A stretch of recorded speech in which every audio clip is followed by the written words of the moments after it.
मेरी एक कविता तुझे आजाद किया।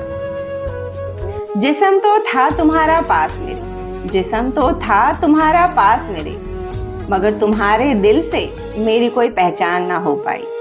मेरे दिल की तुम्हारे दिल से कोई बात ना हो पाई।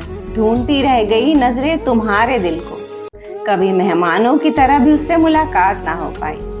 महसूस करिए सब, महसूस करिए सब, मैंने अपने जज्बातों का जाल तोड़ दिया, सपनों का महल छोड़ दिया। जा जा मेरी जान जा, अपने प्यार की कैद से मैंने तुझे आजाद किया। मैं खुश हूँ आज मैंने तेरे साथ इंसाफ किया। मेरे एक तरफा प्यार का भी तुमने सम्मान ना किया, मेरे एक तरफा प्यार का भी तुमने सम्मान ना किया। अपने इस टूटते रिश्ते को बचाने में भी अपना कोई योगदान ना दिया। मैं करती रही जो तुम कहते रहे, मगर तुमने कभी मेरी उम्मीदों पर भी ध्यान ना दिया। मैं अपने इस टूटते रिश्ते को बचा लेती, मगर तुमने कभी झूठा प्यार भी ना दिया। ये महसूस कर मैंने अपनी चाहतों का पर काट दिया, इस रिश्ते पर मिट्टी डाल दिया। जा जा मेरी जान जा, मैंने अपने प्यार की कैद से तुझे आजाद किया। और मैं खुश हूँ, मैं खुश हूँ कि मैंने आज तुम्हारे लिए कुछ अच्छा काम किया। Thank you so much. आप सब ने अपना कीमती वक्त देकर मेरी इस कविता को सुना और मुझे उम्मीद है मेरी कविता आप सभी को बहुत अच्छी लगी होगी। और अगर अच्छी लगी हो तो मेरी वीडियो के ठीक नीचे एक रेड कलर का सब्सक्राइब बटन उसे दबा दीजिए, ताकि मेरा हर नया वीडियो आप तक आसानी से पहुंच सके और मैं आप सबके दिलों तक भी आसानी से पहुंच सकूं। तो आज की मेरी कविता का शीर्षक है तुझे आज़ाद किया। देखिए, इस कविता में सिचुएशन ये है कि पति और पत्नी है और उसमें एक का मन कहीं और लगा हुआ है, वो किसी और को प्यार कर रहा है। तो पति और पत्नी के साथ होने का कोई मतलब नहीं निकल पाता है। अगर एक्चुअली आप दिल से, बहुत दिल की गहराई से किसी को प्रेम कर रहे हैं तो ऑब्वियसली आपको उसके साथ ही होना चाहिए, उसके साथ ही अपना जीवन बिताना चाहिए, ना कि किसी दबाव में आकर या प्रेशर में आकर आप किसी और से शादी कर लोगे। तो इसमें क्या होता है कि तीन लाइफ बेकार हो जाती है। आप खुद खुश नहीं रहोगे क्योंकि आपको किसी और से प्यार है, और जिसको आपसे प्यार होगा वो भी कहीं जाकर शादी कर तो लेगी पर वो भी खुश नहीं होगी और आपकी पत्नी भी आपसे खुश नहीं होगी।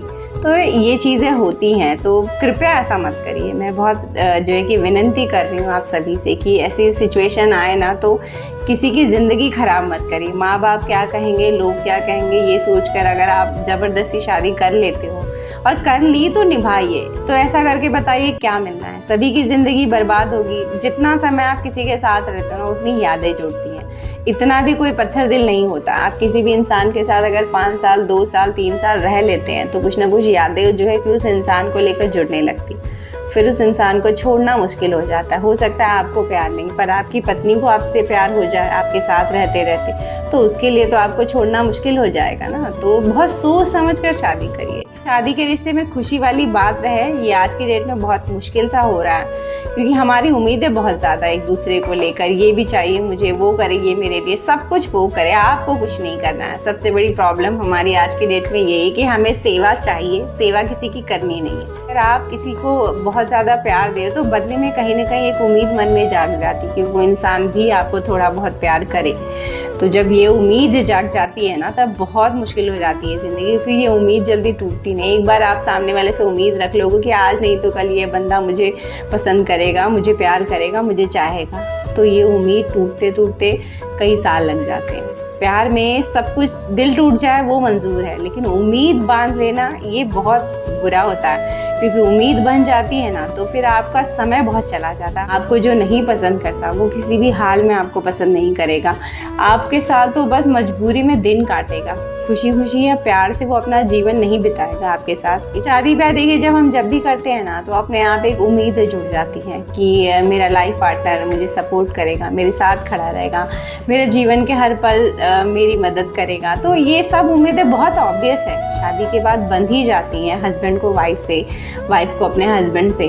तो जब ये उम्मीदें बन जाती हैं ना तो फिर कोई तोड़ जाता है।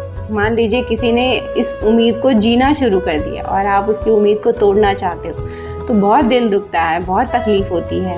तो झगड़े होने फिर ऑब्वियस बात हो जाती है, घर में झगड़े होंगे, अशांति रहेगी, कलेश मचेगा। इन सब को बचाना चाहते हो तो शादी करने से पहले 100 बार सोचिए। और देखिए अभी ये बातें ना बड़ी कॉमन सी हो गई कि अपनी लाइफ को जीनी है तो ज़रा सी भी तकलीफ शादी में आ रही है तो फिर तोड़ देते हैं शादी। हम कहाँ जा रहे हैं। पहले पुराने समय में देखिए तलाक होते थे क्या, कोई अपने हस्बैंड को छोड़ता था, बहुत पहले। जितना पीछे जाएंगे आप देखेंगे जिसकी जिससे शादी हो गई मरने तक उसी के साथ वो निभाता था। तो वो वक्त सही था, उस दौर को वापस ले आइए। जो है जैसा है उसी के साथ जीना है और उसी को सुधारना है और उसी से ही सारी उम्मीदें पूरी करवानी, उसी से सुख के पल लेने हैं। देखिए 10 साल का अगर पति पत्नी का साथ होगा ना, तो ऐसा तो बिल्कुल नहीं होगा कि सिर्फ रोई होगी वो पत्नी, कुछ खुशी के पल, कुछ अच्छे पल भी उसके किस्मत में आए होंगे। ये बात और है कि हम दुख को बहुत ज़्यादा इंपॉर्टेंट देने लगे हैं आज की डेट में। मानसिक तनाव झेल रहे हैं तो इसका मतलब साफ है कि हमने अपने लाइफ के जो नेगेटिव फेस हैं, जो नकारात्मक पहलू है, उनको बहुत ज़्यादा इंपॉर्टेंस दे दी है और जिसकी वजह से हम खुद को दुखी महसूस कर रहे हैं। देखिए हर एक की लाइफ में सुख और दुख के साइकिल चल रहे हैं, तो दुख पर इतना फोकस हो जा रहे हैं हम, इसलिए आज की डेट में कोई खुशी नहीं है। कोई भी इंसान आपको नहीं मिलेगा जो खुश है। और खुश रहना है तो एक चीज़ ज़रूर करिए, जो मैं हमेशा अपने वीडियो में आप सभी से कहती हूँ, थोड़ा बहुत जो है कि अध्यात्म से खुद को जोड़िए। क्योंकि अगर आप देखिए अध्यात्म से खुद को जोड़ते हैं ना, तो एक सुपर पावर के नज़दीक आप अपने आप को ले जाते हैं। तो ऑब्वियस है कि सुपर पावर के नज़दीक जाना तो दूर की बात, ये सोचना भी अगर आप शुरू कर लेंगे तो आपके अंदर एक पॉजिटिव एनर्जी आने लगेगी, मन शांत रहने लगेगा। हम सोचते हैं ना कि पूजा पाठ करनी क्यों, हमारे पूजा पाठ करने से क्या हमें भगवान मिल जाएंगे, दिख जाएंगे? ऐसा नहीं है। पूजा करने से भगवान मिल तो इस कलयुग में नहीं जाएंगे, दिख भी बहुत रेयर ही लोगों को जाएंगे। लेकिन देखिए पूजा पाठ करने से कुछ हो ना हो, लेकिन हमारा मन ज़रूर शांत हो जाएगा। हम जो एक अजीब सी बेचैनी से उलझ रहे हैं, ये चाहिए, और जब वो चीज़ मिलती है तो फिर उसमें कोई मज़ा नहीं दिखता। कुछ टाइम के बाद फिर एक नई डिमांड की मुझे ये खरीदना है, वो भी खरीद लिया, कुछ टाइम बाद उसमें भी मज़ा नहीं आता है। तो ये जो है ना, आप धीरे धीरे अगर आप देखोगे तो आपको समझ आएगा कि सुख तो कहीं भी नहीं, पैसे में भी नहीं, और प्यार इतना सच्चा दिल लेके कोई आपके लिए घूम भी नहीं रहा। इसलिए कहती हूँ अध्यात्म से खुद को जोड़िए, थोड़ा बहुत मन में शांति आएगी और मन शांत रहेगा तो आप जो है कि लाइफ के एक्चुअल मीनिंग को समझ पाएंगे, लाइफ को बहुत करीब से देख पाएंगे, सुख दुख के पहलुओं को समझ पाएंगे, बहुत सारा ज्ञान आपको मिल जाएगा। मन शांत होगा, दिमाग शांत होगा तो एक अच्छी लाइफ भी हम जी पाएंगे। ये थी मेरी बातें आज के टॉपिक पर, और उम्मीद है आप सभी भी मुझे कमेंट करके बताओगे कि हो सकता है किसी की पर्सनल लाइफ में भी ऐसी चीज़ें चल रही हो कि ज़बरदस्ती शादी हो गई हो और वो लड़का लड़की किसी और को चाहता हो। तो ऐसी सिचुएशन अगर आई हो तो मुझे कमेंट करिए और बताइए। चलती हूँ एक और नए वीडियो में, आप सबसे मेरी मुलाकात रहेगी। तब तक उससे दोस्ती बनाए रखिएगा। किससे? इससे।